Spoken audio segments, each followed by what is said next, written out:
Saya sebutkan sebuah kisah nyata jamaah. Ini bukan bualan saya. Ibnu Katsir mengatakan dalam kitab beliau Al-Bidayah wan Nihaya. Saya sebutkan halaman dan jilidnya. Jilid yang ke-11. Halaman 140. Beliau mengatakan, pada tahun 478, langsung saya terjemahkan, terjadi penyakit-penyakit dan virus yang mewabah.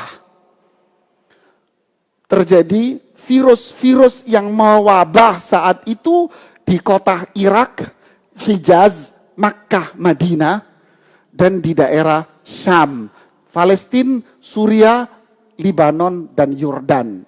Terjadi virus yang mewabah di negara-negara ini tahun itu.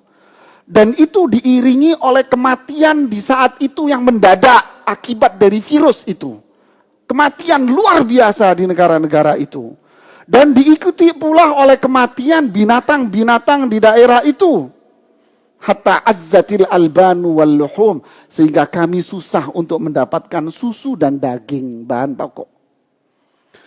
Kemudian di saat yang sama terjadi sebuah fitnah hebat. Apa itu? Tersebarnya agama Syiah di tengah masyarakat.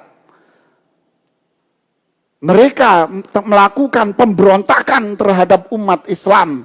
Sehingga umat Islam melakukan pembelaan terhadap apa yang terjadi pada agama Syiah itu.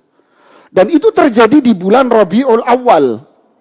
Diikuti pula, kata Imam Ibnu Katsir, terjadi angin yang menggumpal hitam di awan. Yang diikuti oleh pasir-pasir yang membumbung tinggi. Yang mengakibatkan pohon-pohon dan perkebunan kurma mati semuanya. Dan diikuti pula oleh petir-petir. Akhirnya khalifah saat itu dikuasai oleh khalifah, bukan presiden-presiden. Dikuasai oleh khalifah. Khalifah yang berkuasa saat itu bernama Al-Muqtadi bi Amrillah. Namanya Al-Muqtadi. Khalifah saat itu mengeluarkan sebuah kebijakan tegas, Pak. Surat kebijakan yang dikeluarkan oleh khalifah saat itu berisikan pertama, menghidupkan kembali amar ma'ruf nahi mungkar di masyarakat. Ilzam ahlu zimma bilibsil ghiyar.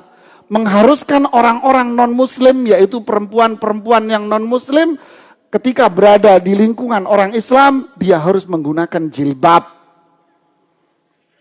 Kemudian menutup semua kafe-kafe yang dimana di situ tempat orang live musik dan menghancurkan semua peralatan-peralatan musik. Kemudian yang keempat, iraqatul khumur, membuang semua minuman-minuman keras, artinya ditutup nih pabriknya, Pak.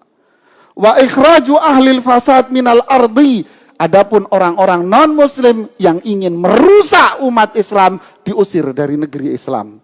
Athabahumullahu wa rahimah, semoga Allah memberikan pahala kepada sang khalifah. Poin-poin yang ditegaskan oleh sang khalifah itu pun akhirnya dilaksanakan oleh umat Islam. Wabah, virus, dan berbagai macam itu pun akhirnya hilang dan sirna dari kehidupan masyarakat. Silahkan Anda simpulkan sendiri.